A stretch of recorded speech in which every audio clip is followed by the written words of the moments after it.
the recorder who. Yeah. All right, we're rolling. Yeah, I've got to set it to gallery mode or else it's gonna like flip back. Yeah, it's a little goofy. It's a little tough to focus on, but yeah, man, here we are, another week through. And tell me about it, man. You know the deal. Yeah, so start the day with journaling. So this week I was on an RV trip with my folks, and what was cool was there's a lot of before you get started, let me get this out of the way. Is I did not listen to my intuition, and about 30 minutes before this session, I played a Dota game. Went horribly, and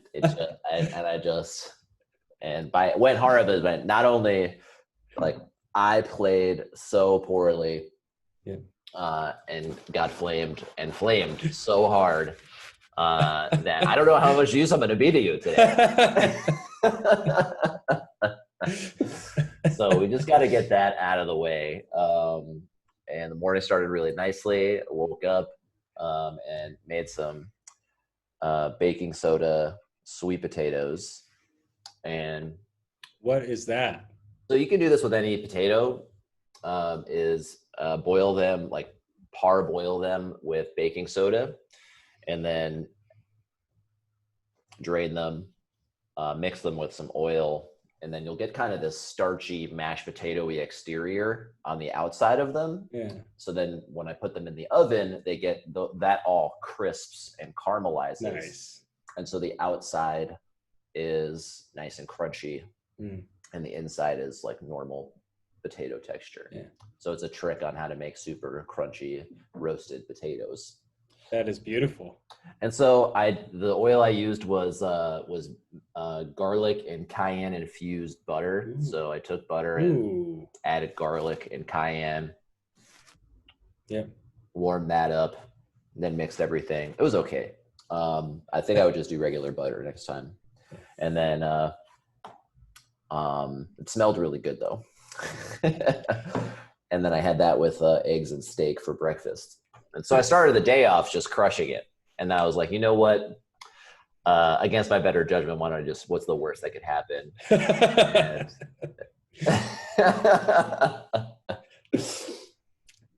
It's a great, I don't even know what, the work is never done. It's definitely, especially when I'm doing the opposite of the work. Which is fucking Dota at just Dota 8 a.m. on a Saturday morning dotes, man. The way to start the day. Yeah. So anyway, I just wanted to get that out of the way. Yeah. That'll help me feel better. But I don't think I'll be of any use to you today. Well, That's good. So now when I steal the show, the viewers will know why. It's fine. It's your show anyway, man. It's about It's me. your show. This is all for you. So it's true. This week started the day with journaling, and like I said, I went on an RV trip for about a little over half the week with my family. And what was really cool about that, there were lots of cool things about it actually, but one of the things, it was really the first time for me that I had taken the routine I had instantiated here and almost identically followed through with it on the road. And which is what? Yeah. So wake up, start the day with journaling, and focus on the questions, which we've talked about before, but just to reiterate what those are, it's what can I appreciate right now? Usually what would make today the most fun? And how can I trust my body today? And how can I be of service to others are usually the four that I focus on the most. And any answers that you've gotten from those that are pretty fun? Not lately, and that's okay. What I've noticed is a relative rehashing of the same things over and over again. And I had a really, really interesting conversation with a really good friend of mine about a week ago. And I was talking about, something we talk about really often between you and I, which is what's next, right? Like this idea of you achieve this kind of rolling average of contentedness, and the natural tendency then is to start asking what's next. And at least for us, it seems to be. And I think that's just everybody. Yeah. That's just the human condition.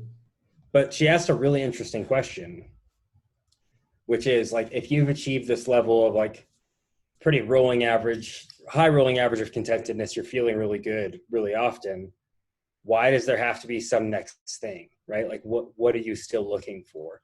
And that was a really interesting question. I actually had a really hard time answering it.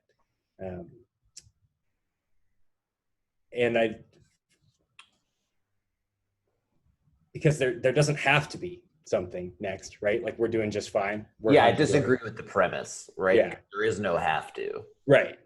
Yeah, absolutely. But there is. Like, that's just like the universe just is always expanding, right? And then our desires also do the same thing.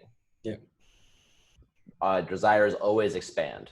They're constantly changing. It's like, I've wanted to do this, then I do the thing, great, and then I can really like that thing, and I can go super deep and super hard, or I don't like that thing, and then I want to do something else. Very, very simple. It's like just body stuff is a great example. It's like, okay, well, I want to be, a national champion bodybuilder or whatever it was. Then that desire shifts and changes as we change our motivations. And I would say that the desires definitely shift and become, especially when I get tapped into what I'm actually really wanting, there's just much less that I want, right? And it's like not that crazy. I don't have this.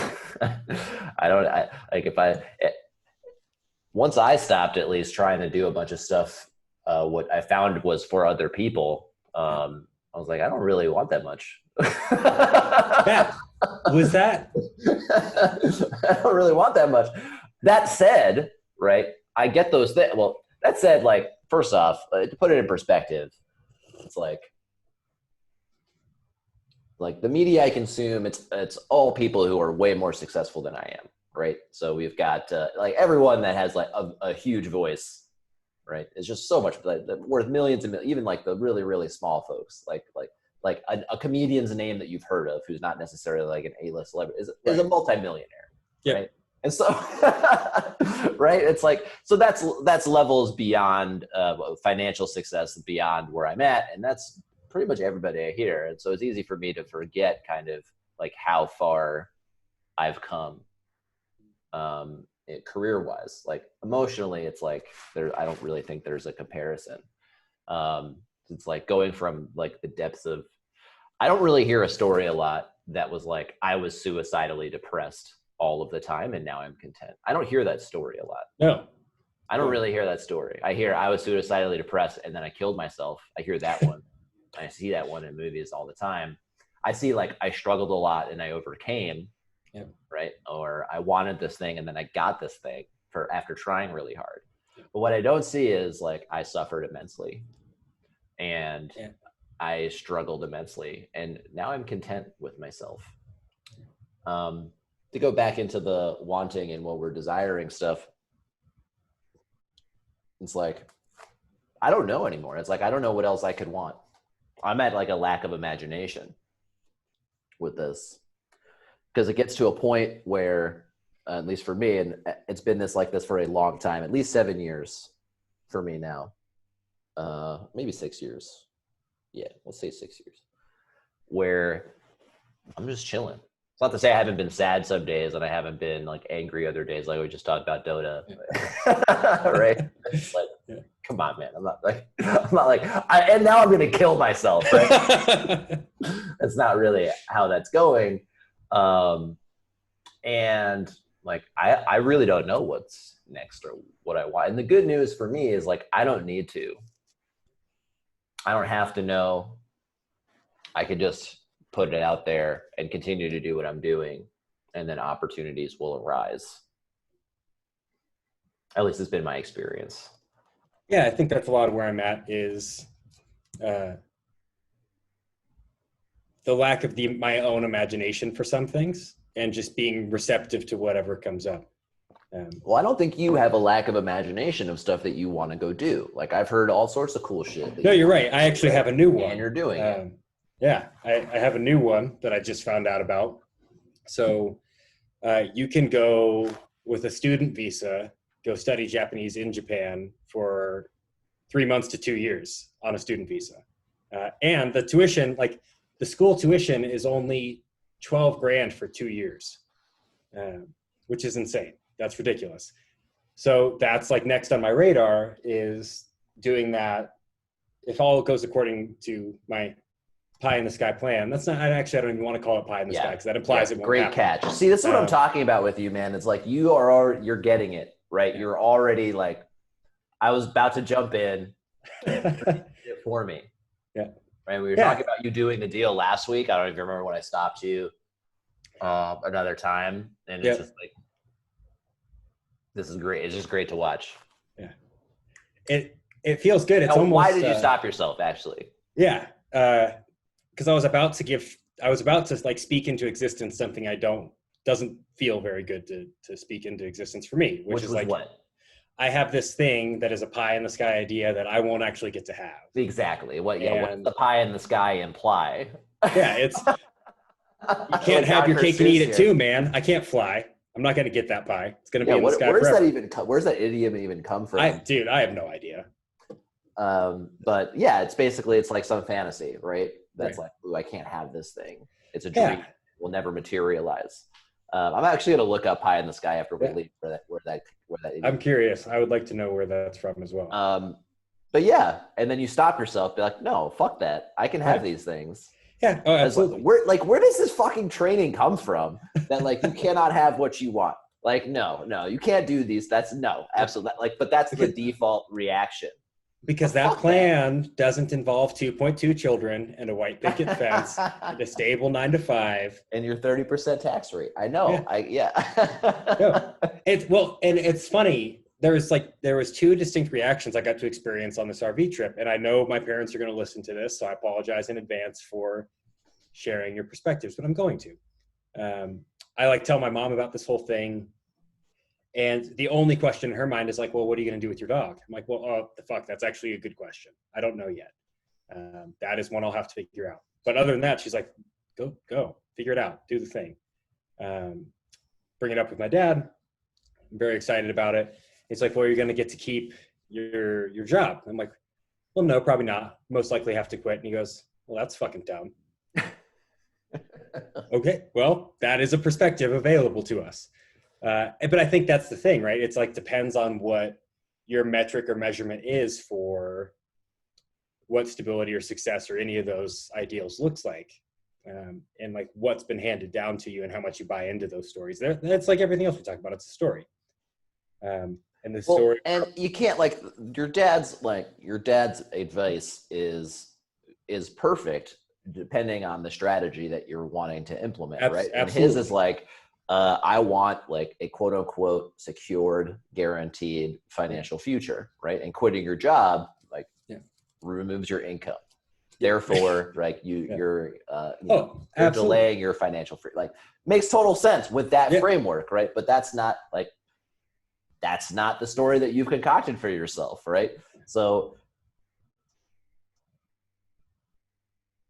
nobody's wrong here.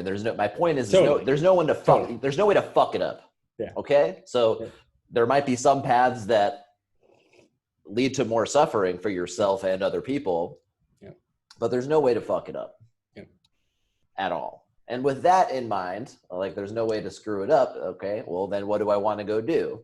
Yeah. And if you want to go study jet, like I'm just picturing the story, like the narrative you're going to tell yourself when you're 60 or 70 and be like, when I was 20, whatever, I went to Japan for 2 years and studied Japanese.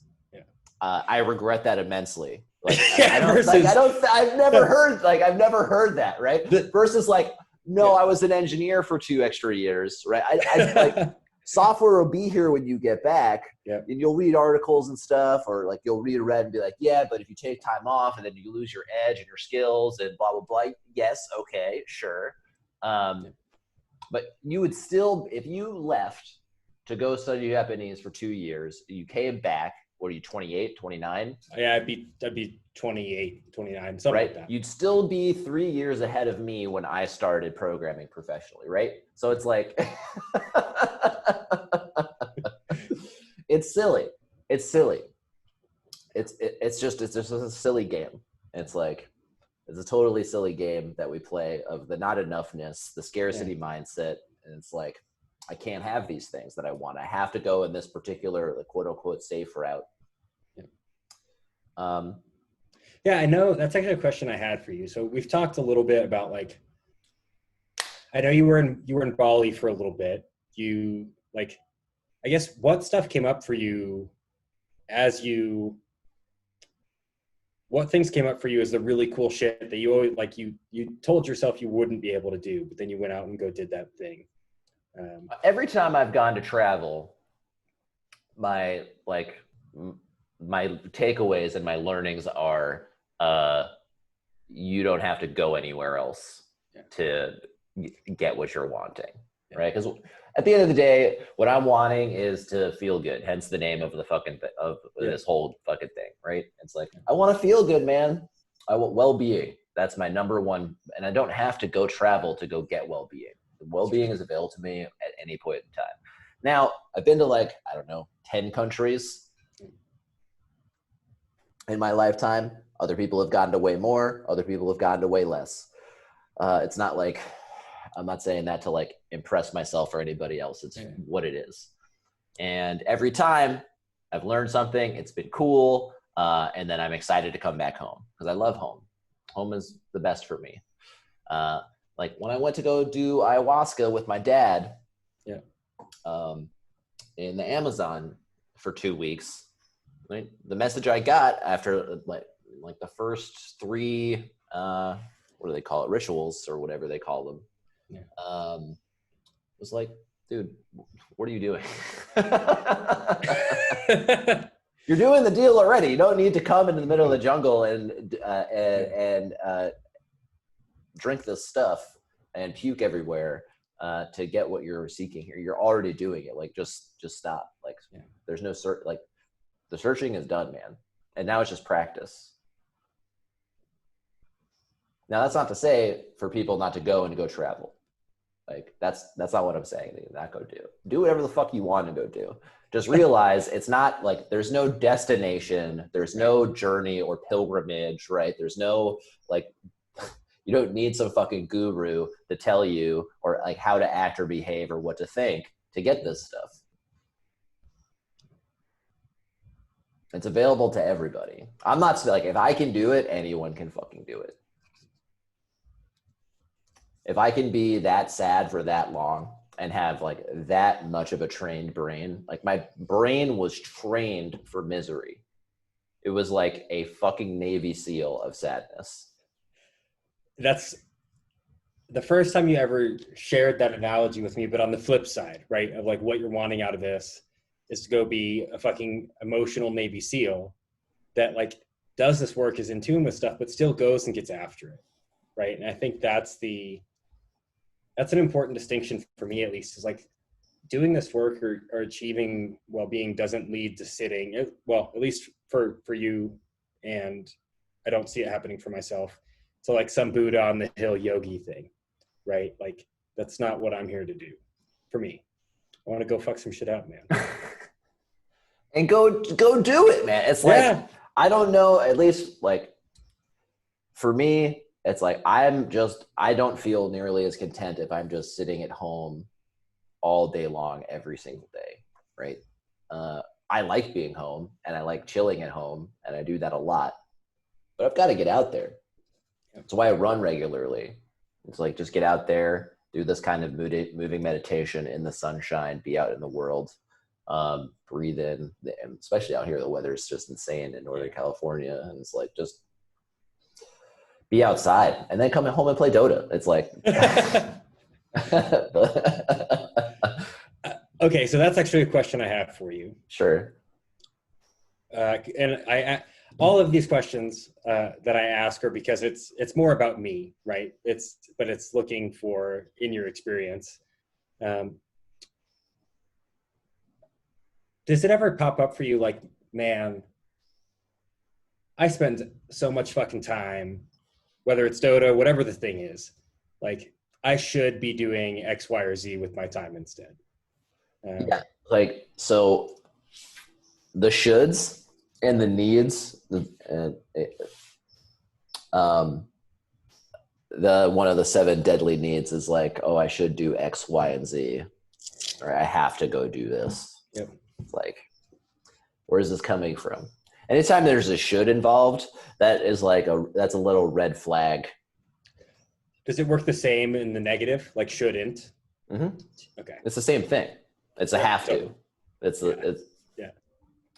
still a have to. It's like I can invert any have to into be a have to just by replacing the subject, right, or the object after it, and negating, right? So it's like, as an example, it's like I should work out more, or I should not sit so much, right? Like,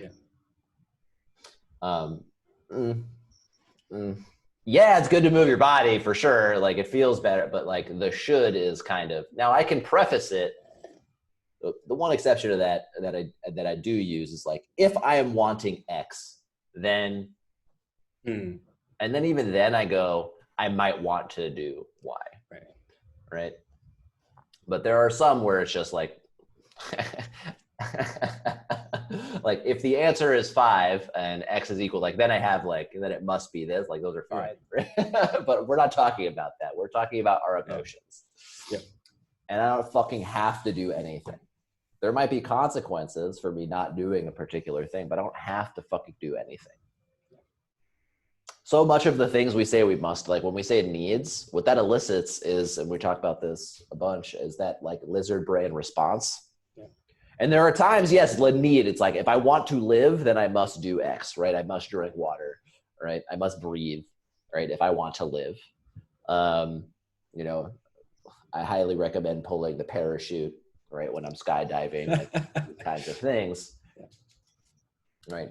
But most of the time when we're saying the needs and the musts, it's like, you must respond to me before like 2 p.m. Like, really? Do I? Are you going to take away Christmas? What? Yeah, then you're going to be mad at me? Like, well, dude, so I had, on that note, this story is super amusing for me. I had an appointment scheduled for today to go get a new tattoo. And I woke up this morning and I'd been feeling this way for a little bit. It's like, I don't think I actually want this, a new tattoo or this particular tattoo. I'm going to email the guy to cancel.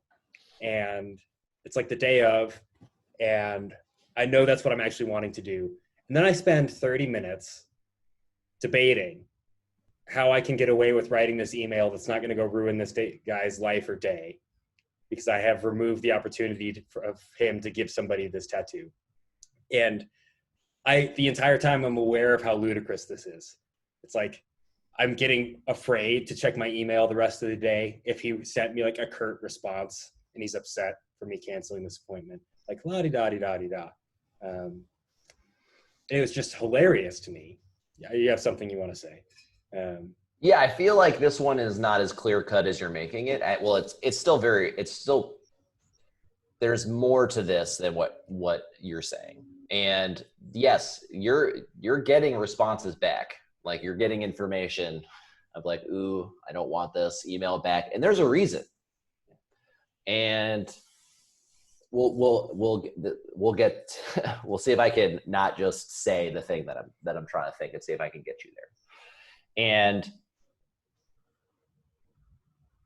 how do tattoo artists make money? Yeah, by giving tattoos. Exactly. And when they book you in that time slot, how many other people are they booking in that time slot? Goose egg. And so how much money are they making if they cannot fill that time slot? Nothing. Exactly. And while that's fine if I do that a month in advance or a week in advance and they have like reasonable amounts of time to fill the slot, right? What is me canceling the same day kind of almost guarantee or make very difficult? Yeah, that they will not fill that. So a day where they were, and a day where they were going to make money or could plan on X amount of dollars, they now make how much? Most likely none. Exactly. So, so it's fine to change your mind, and it's fine to not want to get a tattoo, right? I don't have to go get a tattoo out of like some obligation, right? That's like a lifelong decision, right? Yeah, no, but you're right. I was sitting on this for a little bit, and it was the fear building up of looking like someone who backs out of something, or like I've never even fucking met this guy before, and I'm worried about what he's going to think about this guy who's backing out of getting this tattoo. For sure. How can, like, in the people pleasing thing, I totally understand. Yep. And that totally makes sense, right? I probably would feel the same way. Oh, what's this guy going to think? He thinks I'm a bitch for canceling. Blah, blah, blah, right? At the end of the day, the guy probably just wants to get paid. He doesn't really give a shit. And so, but just like brass tacks, what's like I would argue, the moral thing to do in this situation?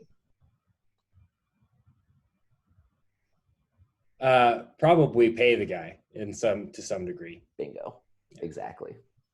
I bail and he can't make up that time. Like, I don't know what the cancellation policy is, but like, that's why they have like doctors and shit have those such cancellations. Like, I think that's just the moral thing to do. If I hire a massage therapist, I need to cancel last minute.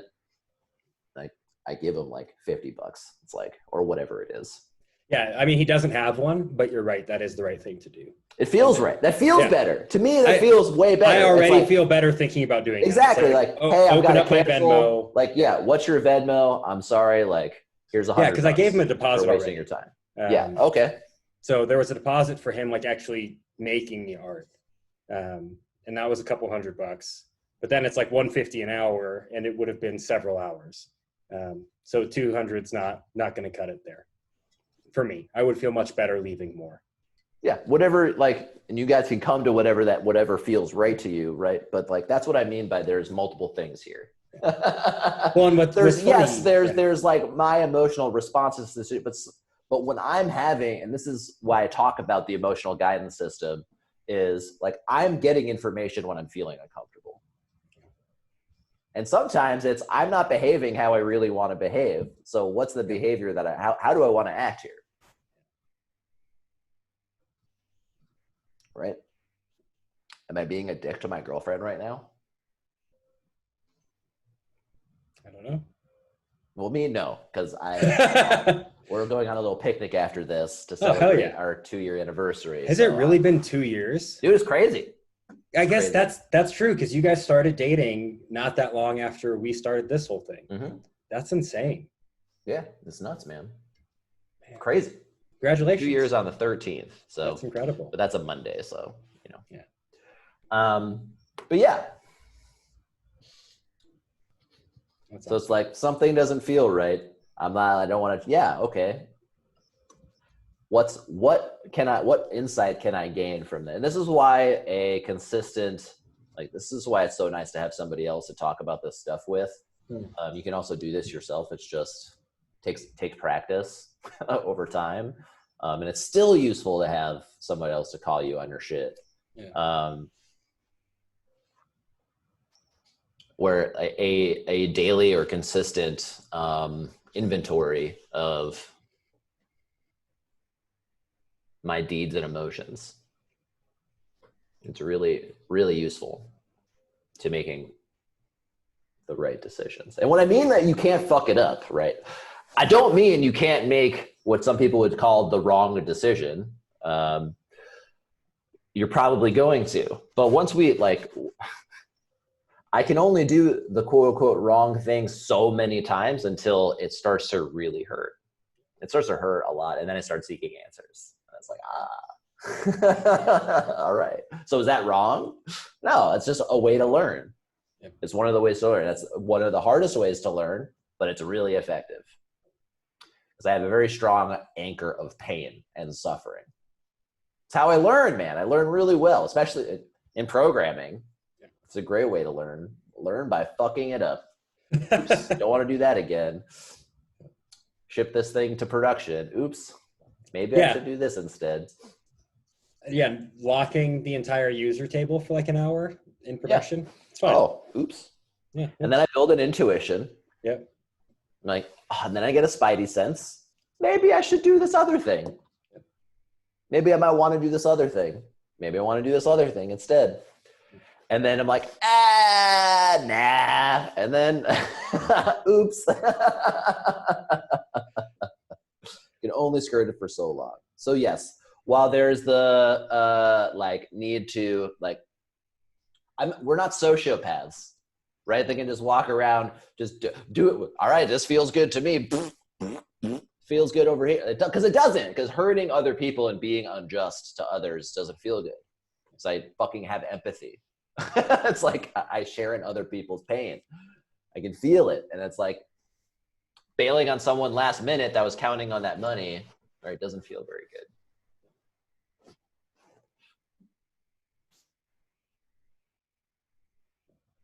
You're absolutely right. And what's funny about that is like there was an aspect of not wanting to do that out of like a miserly, I don't want to pay for this. And then worth every fucking penny, man. Oh, absolutely. But the part of the cancellation was I don't want to pay for this. But then the thought of, you know what, this is on me. I actually should at least pay some that actually feels really good immediately, even though it's a very similar amount of money at the end of the day. But we've talked about before, what's the motivation for it in the first place, right? And what's our relationship to that thing? Am I not paying for this out of this miserly Scrooge mentality, or am I choosing to pay for this because it's the right thing to do? That's very different.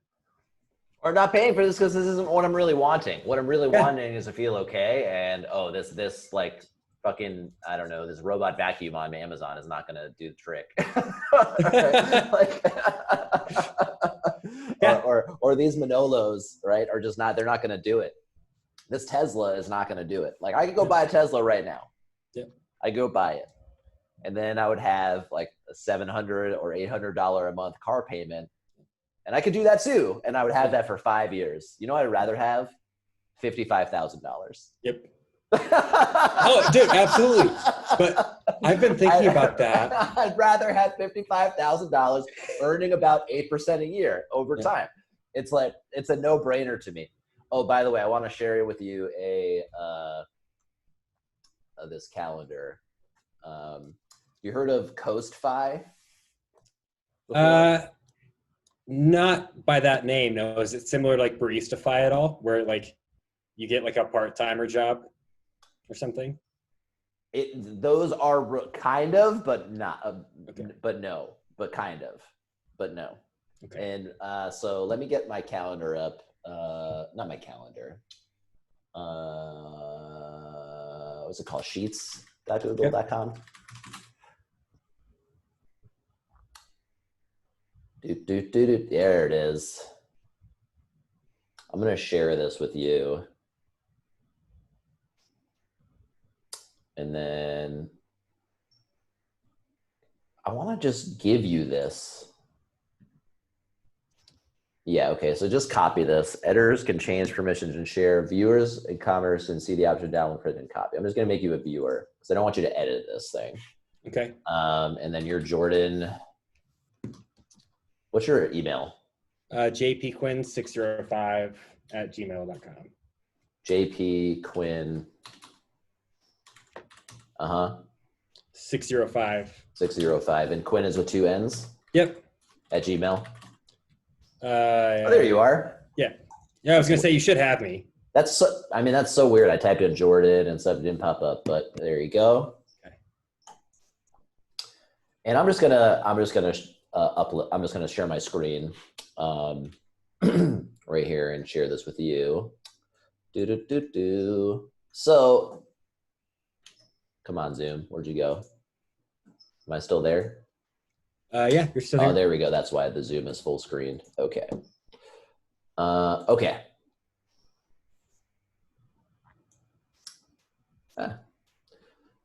So there we go. Coast-Fi, or the retirement freedom date, is the date where if I contributed no extra money to my retirement, okay, after that day, I could still retire at like whatever date I chose to retire at. So let's just say it's 65. And so that means that I wouldn't have to contribute to my retirement account ever again. And I could just spend all my other money while that money grows. Does that make sense? Yep.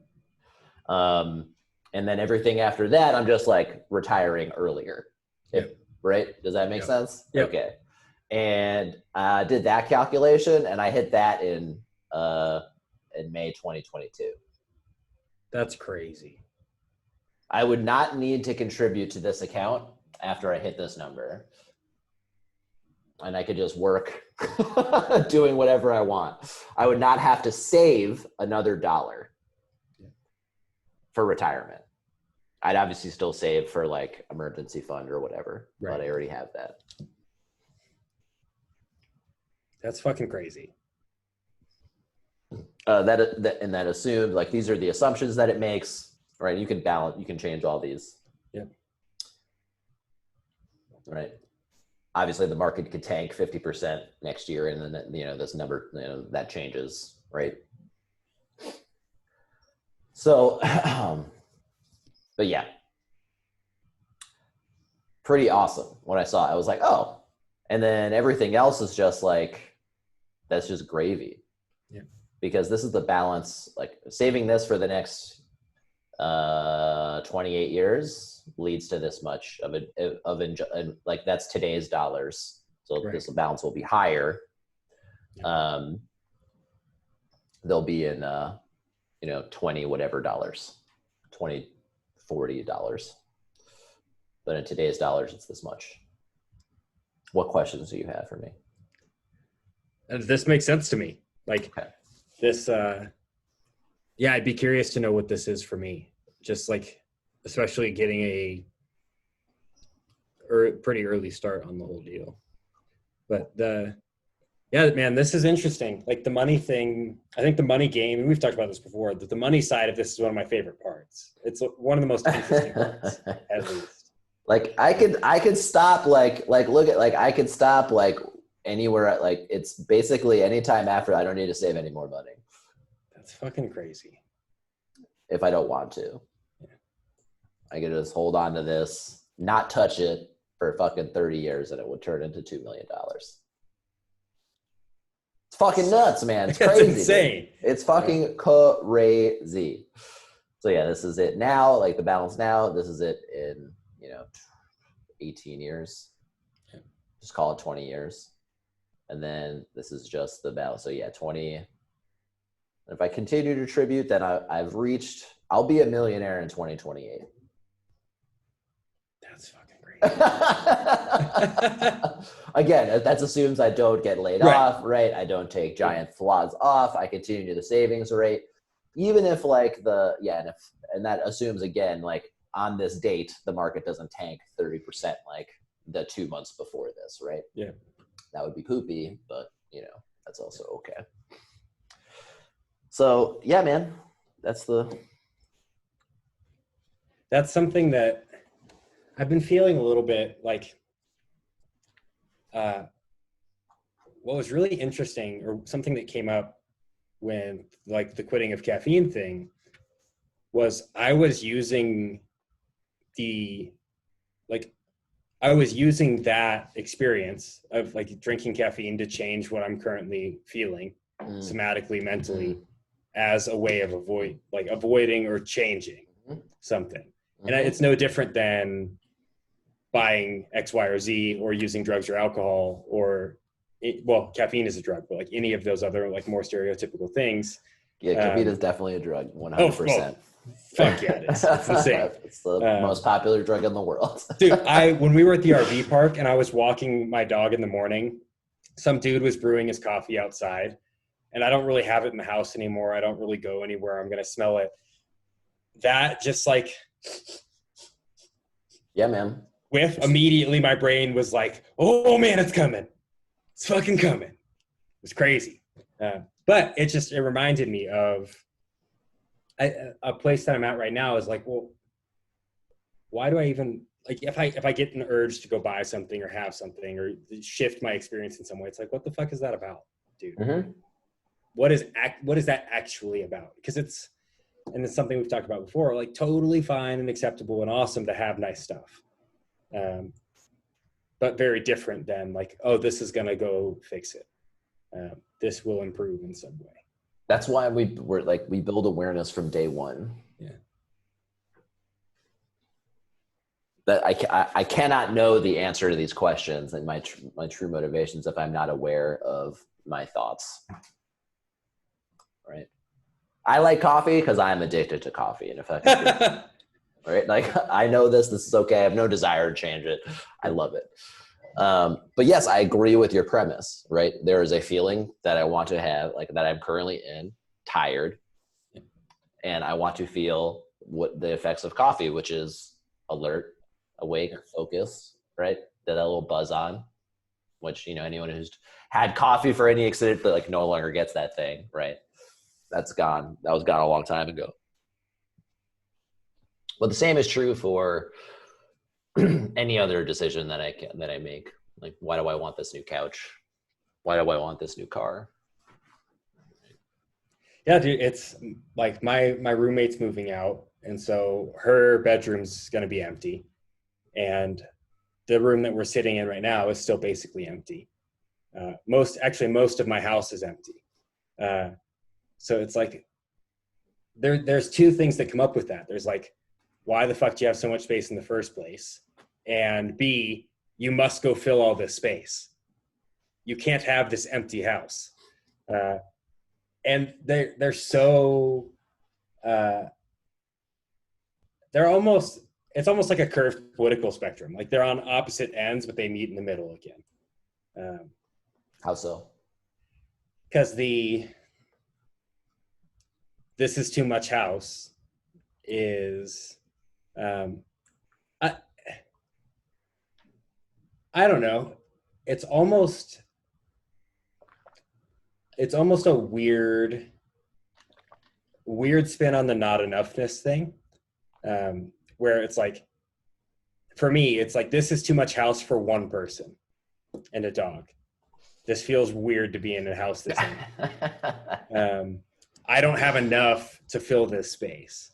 And then there's the like, do I actually want this much space? Do I need this much space? Fucking absolutely not. B, what was, and we've talked about this before, but what was the house about in the first place? And is that still true? Is that something we want to look at changing? Think about selling your house? I do think about it occasionally. The Japan thing, I would almost certainly sell it if I decided to go over there rather than try and rent it out. Yeah, it's so much space, dude. It's crazy. It's crazy. It's fun. Like, yeah, we talked about why you wanted the house in the first place, and why was that? What were some of the motivations? Anyone who spends any amount of significant time reading Mr. Money Mustache knows that is the financially intelligent decision to do. And but more importantly than that, the one of the biggest things for me, if not the biggest thing, was like, here's my big dick energy, 25-year-old who bought a house. There we go. Yeah, it was less, oh, this is a financially conservative thing to do. And no, the financially conservative thing to go do is find a roommate and live in like a $1,200 hole. And well, yeah, but I'm going to live. You know what I mean? Oh, yeah. It's like, we make money at this point where it's like, I don't have to go live in some hovel and still save like half my income. I could probably save more, right, if I did it, but I'm like, I'm not doing that. I'm sorry, I'm not doing that for 10 years. But yeah, it's like, and you were going to luck out because the Denver market's absolutely insane. So if you do decide to leave for Japan, you'll probably at least break even. But if you read more on it, it's like renting is better than owning a home unless you're going to stay put for like 5 to 10 years. Which I'm not.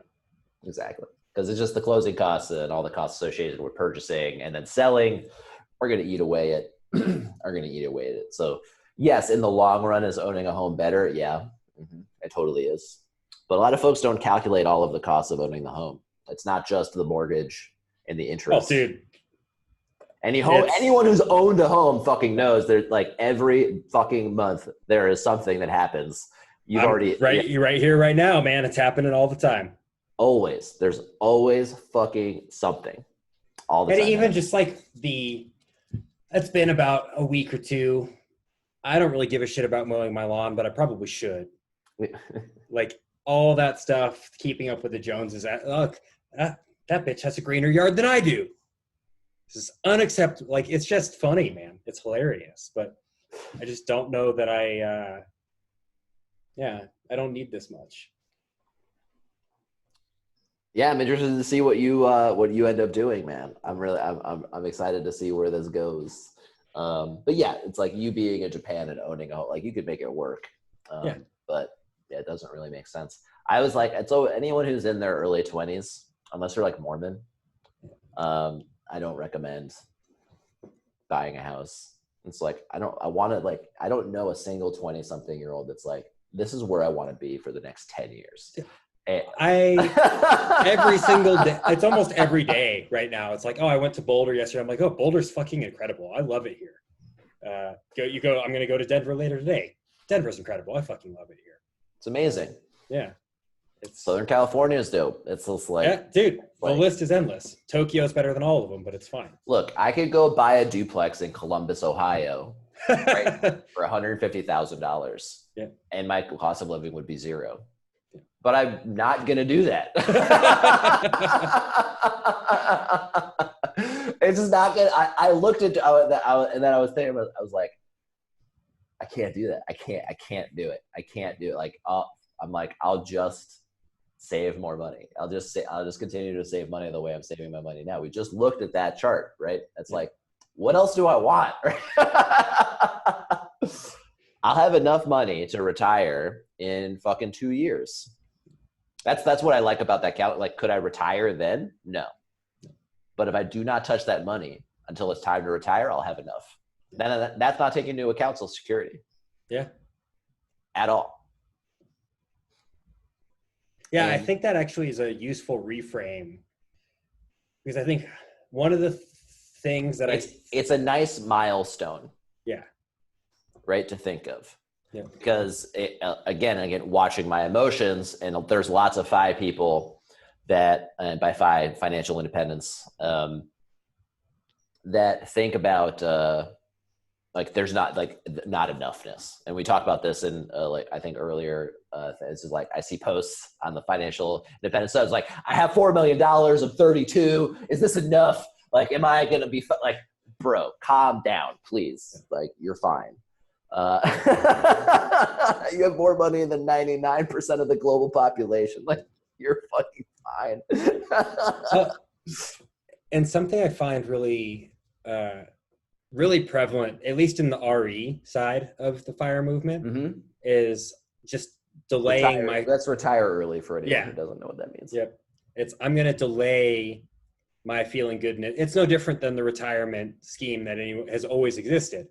I'm going to put in my X hours and save X amount of dollars so that I can then be happy someday. Dude, I'm so glad you brought this up. And this actually comes up. There's that, like, this will come up in the subreddit where it's like, oh, I retire and now I don't know what to do with my life. I just saw one really recently that was like, I retired super young and I fucking hate it.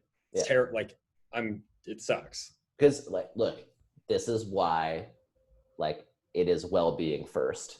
And everything follows after that. Like, I'm also part of that community. I also save 50 to 60% of my income, right?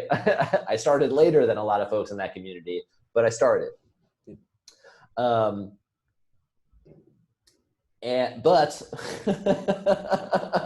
Like well-being first. Why? Because if I focus on that, then it doesn't matter what my scenario is. I've already cultivated skills for building well-being and contentment so that when that time comes, even when I so let's say I retire tomorrow, right? None of my friends are going to be retired, right? They'll all have jobs. What do I do with that time? How do I fill that? And I will have already built the skills of the emotional guidance system and building a daily practice that feels good to me. I luck out now, and part of that huge chunk of day is doing a job I like, right? And then there will be a hole there of time. There will be a gap of time. Well-being first. All else comes after. Is that something, okay, so, and we've talked about this before, but I want to ask this question anyway. So you watch me, or you watch any of your other guys, I don't know the rolling average age of the dudes you work with. All of the guys that I work with are basically, they start out in their early 20s, yeah. and then I go through their mid 20s with them. Yeah. That's about what I thought. And so the reason I bring that up is like, how hard is it for you, or is it hard at all? Like in the case of me with, whether it was separating from Afton, which best thing that ever happened to both of us, buying the house, change, like whatever the thing that they decide they're going to do is, that you sitting with the purview that you have is like, well, we'll see how that goes. How hard is it to not like interject in any way, or like want to steer the ship in a particular direction? It's not hard at all. Okay. I thought that was going to be the answer. It's not fucking hard at all. Like I learned like very, very early on, it's like, and this is a practice in codependence, or whatever the opposite of codependence is, I should say, as like, what is me, let me actually phrase this Socratically. And it's like, why would I feel the compulsion to want you to behave in a particular way? Assuming best intentions.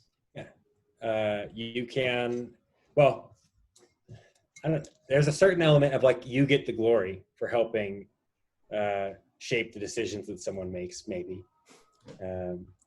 Yeah, assuming the best intentions. Yeah. Oh, okay. Assuming that you're acting with the best of intentions. Yes, exactly.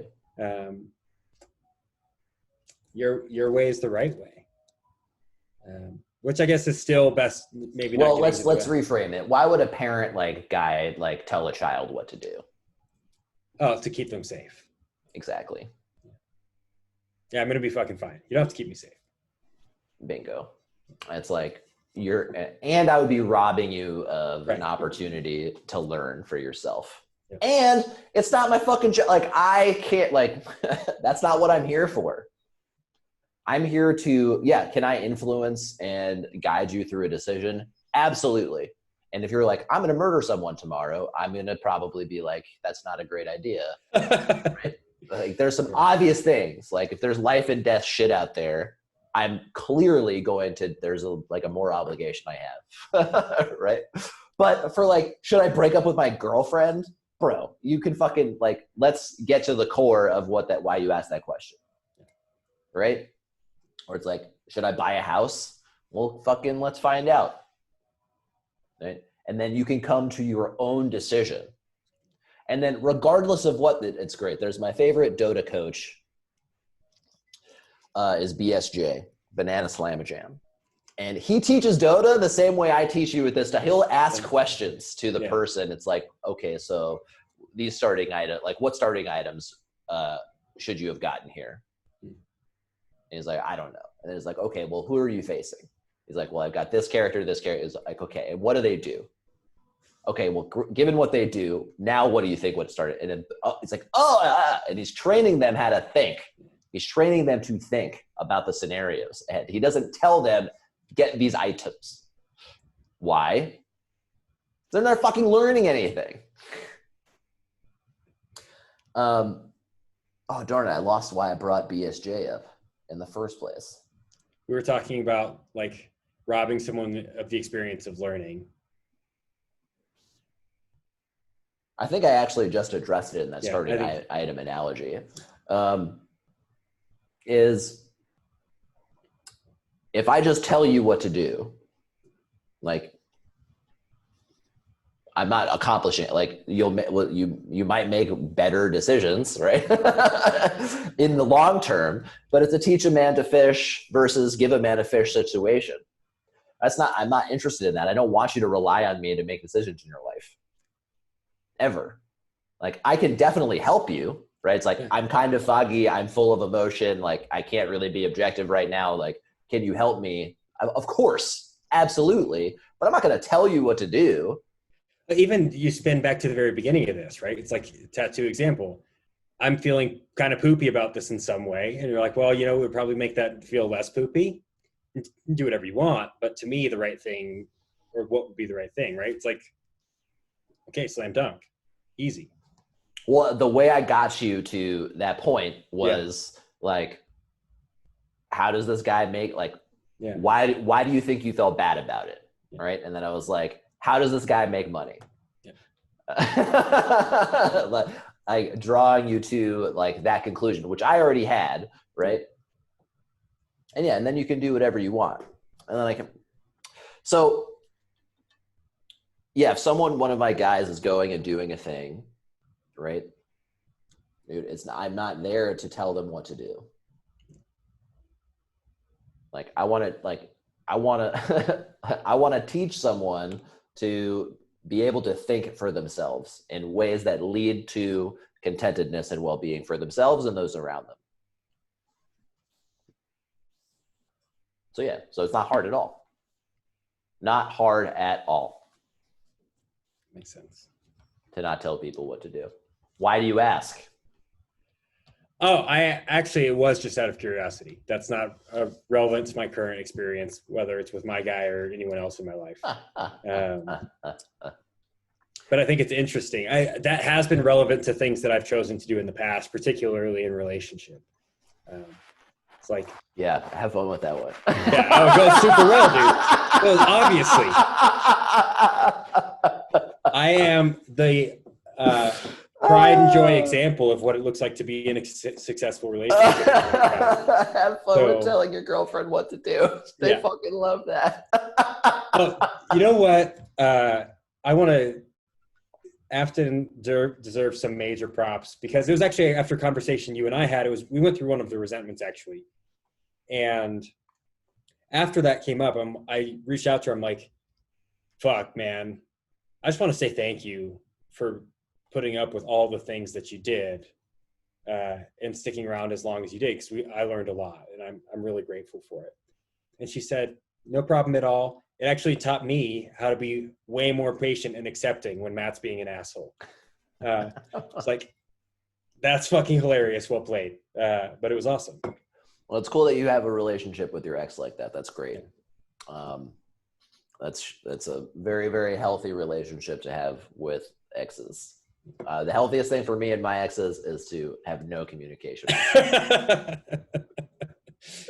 I don't say that like they were some like horrendous breakups. Oh yeah, no. Save my ex-wife. That was hard, and that was all my fault. Like, she was a fucking saint. That was entirely all my fault. And then the girlfriend directly after that. Besides those two, the rest were chill. We just don't communicate. I have that much of an emotional impact that if they communicate back with me, there'll be unrelenting urges to get back together. They're just looking for another hit, man. Yeah. They need one more. Take me to Pound Town. I need one more. Oh my gosh. All right. I think that's a good place to end right there. That's a good place. Good a place as any to stop. I don't think we even got through your routine this time.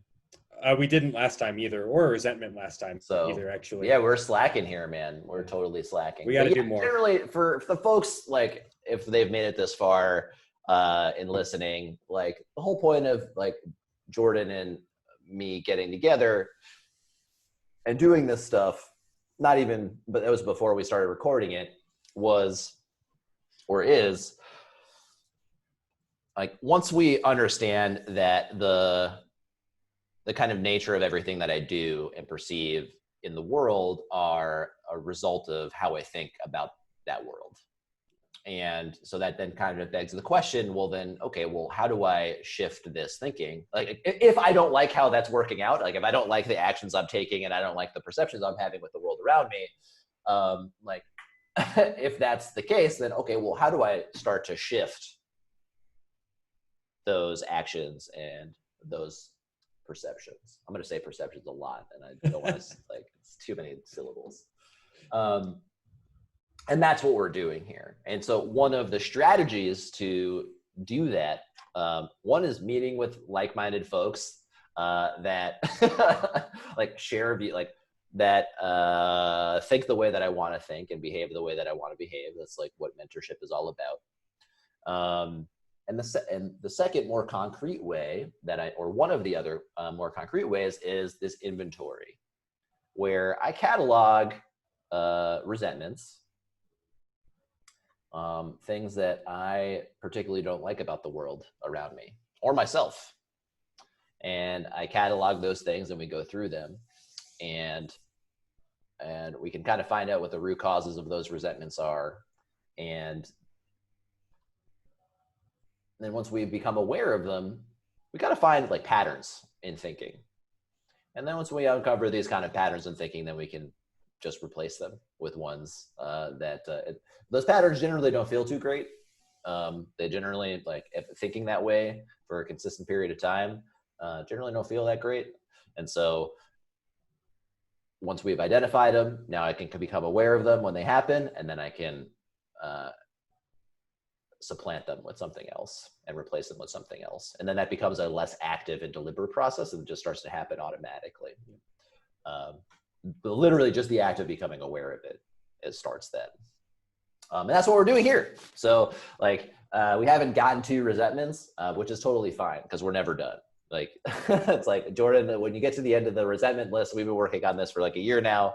Like, we're still not going to be done. You won't have to do a physical one, obviously, anymore. You can, but it's like, it's a strategy of many. It's really effective. So that's what we decided to record here, and that's what we're doing. And then maybe we should just kind of say that at the beginning of these things. I don't fucking know, but I also don't give a shit. I am doing this because this leads back to the beginning topic of this whole little session that we've had today. And that is, what are we wanting? And I was having a desire to, like, I was finding more and more, I just kept getting like nudges to like, just fucking put it out there. Just fucking do it. And I just kept getting them and kept getting them. And then I talked with Shelby, my nutrition coach, and she was like, yeah, you know, and then we started talking about shit like this. Yeah. And then she was like, yeah, I was thinking about putting, I was like, fuck, what the fuck? Okay, fuck it. I'm just going to do it. And there we go. And we got 5 episodes now. And now, we're YouTube millionaires, obviously, because of this. And like, but no, that's not the point. And I was thinking, and it's much like, so when I started programming, and I started like getting into engineering pretty late, like 28. And someone said to me, is like, look, man, 4 years from now, you could just be 32 and then be exactly where you were. And with this, it's like, we could, like a year from now, we could have 52 episodes of this thing. Right. Like, we're not, right. Yeah. We could just record. It's like, it's no different. And then like, it was a little weird for me at first for the first few, but now it's like, it doesn't feel any different. And that was what I was concerned about. I don't want to put on a show. I'm not here to be like, ooh, I'm this fucking guru that like knows all these things. Like, it's like, I'm just a dude who went through a very particular experience of feeling really, really, really sad for a really long time. And I don't fucking feel that way anymore. And it's fucking awesome. And I want to share that with as many people as it resonates with. That's it. And it's like, if that's kind of your story, like if you're feeling not so great, the reason this is out there is like, I can tell you from my own experience, it doesn't have to be that way. And it's not an accident. And there are deliberate steps that one can take that aren't like woo-woo, fucking pay this fucking guy $5,000 for some weekend seminar bullshit to get over the hump. And then once a little bit of evidence comes out of that's possible, just a taste of it, it's like the floodgates open. And it's and my life was like not different. My life was not different. My life was dramatically different after that point. And to like hoard it and just keep it like to myself kind of didn't make sense anymore. I always was under the like attraction rather than promotion kind of thing, and I still maintain that. There's no promotion of this. Like there's no ads. I'm like putting this out there, like trying to get views. I'm not like hashtagging stuff, but it's like, if this can nudge folks that are seeking for like solutions to a very like a similar situation, like then great. That's what it's for. Because it's like, I think that while I love programming, I think it's a great way to make money. I was put on this planet to alleviate suffering. That's why I'm here, and to help others alleviate, or even just shift that around, change their relationship to suffering, because they're going to suffer. But it doesn't have to be that hard. So that's why we're here, man. All right, brother. I'll see you next week. Enjoy your picnic. Yep. Thanks, man. Peace. Later.